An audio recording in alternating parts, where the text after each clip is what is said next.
सदन की गरिमा को मेरा नमन। आज सदन पटल पर जो विषय रखा गया है वह है विश्व बाजार में आत्मनिर्भर भारत सफल या असफल। इस विषय पर मैं आज बात करना चाहूँगा महोदय। सबसे पहले यह समझना जरूरी कि आत्मनिर्भर भारत क्या है। आत्मनिर्भर भारत से हम यह समझ लेते हैं कि हम देश में अपने उत्पादन करेंगे और देश की मांग को ही पूरा करेंगे, लेकिन आत्मनिर्भर भारत का तात्पर्य यह नहीं। सबसे पहले यह गौर करते हैं कि आत्मनिर्भर भारत आया कहाँ से। जब कोविड-19 महामारी के दौरान हमारी देश की जो अर्थव्यवस्था है वो ठप हो चुकी थी, इसे पुनर्जीवित करने के लिए नरेंद्र मोदी जी ने 20 लाख करोड़ रुपए की पैकेज का अनाउंसमेंट किया, जो देश के अनेक क्षेत्रों में लगाए जाएंगे ताकि देश का विकास हो सके, देश की अर्थव्यवस्था को पुनर्जीवित किया जा सके। इसलिए यहाँ आत्मनिर्भर भारत योजना की शुरुआत की गई थी।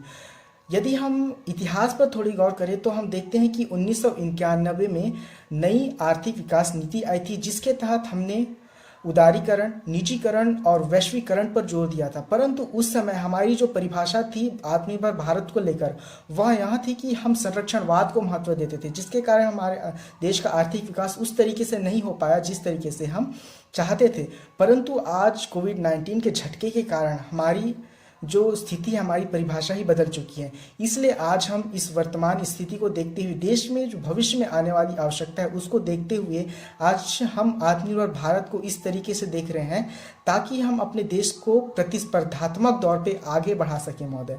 और यदि इसके सफल या असफल की बात करता हूं तो यह एक आत्मनिर्भर भारत एक रास्ता है महोदय, जिसके तहत हम अपने देश में अनेक नीतियों का संलग्न कर उससे जो उपाय है उस नीतियों को सही तरीके से इम्प्लीमेंट कर सके, ताकि देश में जो विकास है आर्थिक विकास ही नहीं अनेक प्रकार के विकास हो सके। यदि मैं उदाहरण दूं तो एमएसएमई के क्षेत्र में उद्योगों के लिए नई परिभाषा लाई गई है ये आत्मनिर्भर भारत योजना के तहत। इससे यह होगा कि जो उद्योगपति हैं वो अपने जो उद्योग हैं उनको सही तरीके से सुचारू रूप से चला सकेंगे। डीटीएच में 100% इन्वेस्टमेंट भारत सरकार ने इसका ऐलान किया है। इसका तात्पर्य यह है कि देश में हम फॉरेक्स रिजर्व को बढ़ाना चाहते हैं ताकि देश के अन्य क्षेत्रों में इन्वेस्टमेंट हो सके, इंफ्रास्ट्रक्चर पर हम बल दे सके, जो आज की बहुत बड़ी कमी है देश में महोदय। यदि हम कृषि कानून की बात करें जो हाल ही में लाया गया, इसका विरोध चल रहा है, परंतु कृषि कानून देश में एक औद्योगिक विकास का एक सहारा है, ताकि हम जैसे चाइना का उदाहरण दीजिए।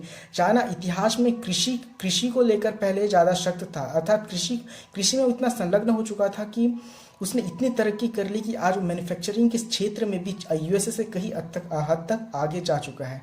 तो यही हमें समझने की आवश्यकता है कि हमें आज कृषि में भी अनेक प्रकार की नीतियों की आवश्यकता है, ताकि हम आज एआई के क्षेत्र में, इस प्रौद्योगिकी के क्षेत्र में आगे जा सकें महोदय।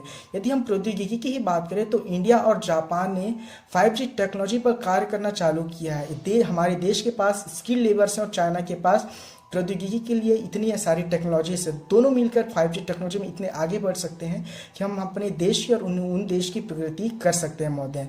लेकिन आज की आवश्यकता यह है कि जो आत्मनिर्भर भारत है यह एक रास्ते की तरह है और हमें इसमें आगे बढ़ने के लिए हमारे देश में जो नीतियाँ हैं इसको सही तरीके से चलाना होगा और भविष्य में आने वाली चुनौतियाँ इसको ध्यान में रखकर आगे बढ़ना होगा, ताकि 2030 तक जो SDG गोल्स हैं इसको हम पूरे करने के लिए पूरी तरह सशक्त हो सके, जो आज हम इस पर कार्य कर रहे हैं। धन्यवाद।